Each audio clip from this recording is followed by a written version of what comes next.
If you're using any sort of dating site, the first correspondence you'll have with somebody is probably going to be by text, letter, or email. When is the best time to meet up then? That's all we're going to be discussing in this video, and making sure that you don't correspond for too long and have some of the negative effects of that happening.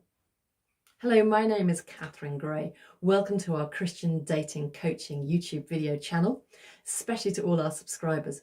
If you haven't subscribed yet, please click the red button below and ensure that you don't miss any of our future videos. Okay, let's get started.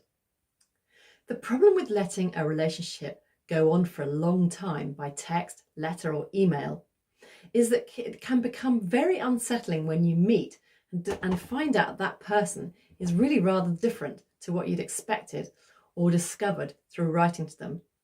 You think you know them intimately, and yet when you meet them, they seem like a real stranger.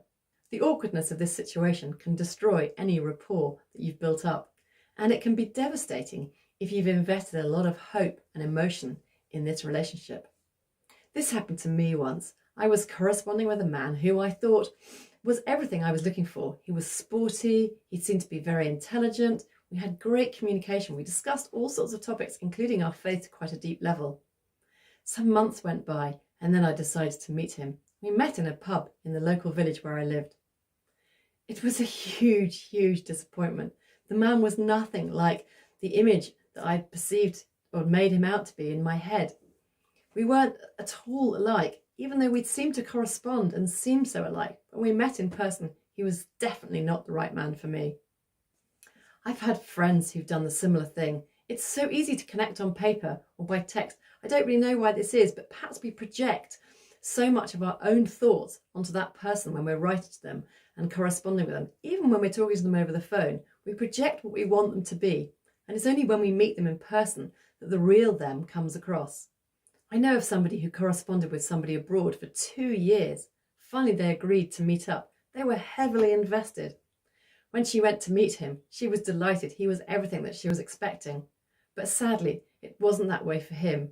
And he really didn't want to know. She was utterly, utterly crushed because he never contacted her again. That was 2 years of her life wasted. That's a terrible shame. So when is the best time to meet up then? Well, I would advise you to do it quite quickly, especially if you've had quite a bit of correspondence in the first couple of weeks. Don't leave it more than 3 or 4 weeks before you meet up with someone. You don't have to meet for a long time, but meeting up really makes that whole person become so much realer to you. And you can stop years of, or months, weeks of angst of not knowing if they're the right person for you if you get together sooner rather than later.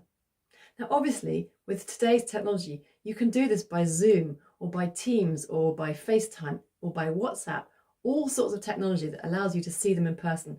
This isn't quite as good as meeting them in person because there's lots of clues that somebody will give you when you actually meet them in person, but it's better than just corresponding over the phone or by email or text. Interestingly enough, studies have shown that the most successful relationships that have started without meeting are those that then meet within 3 to 4 weeks of their first contact. So that would be my advice to you. Don't leave it too long. We've got such a short period of time and you don't want to waste all of it on a relationship that's going nowhere. That's all for now. I hope you've liked this video. Do give us a thumbs up in the box below if you've liked it, please. And perhaps give us your comments on what you think is the right time to meet up and whether you've had any experience of relationships that you thought were going somewhere and then after a long period of time you've met up and were very disappointed. We'd love to hear your comments. And please don't forget to subscribe. Click the red button below and ensure you don't miss any of our videos. Thank you. Bye-bye.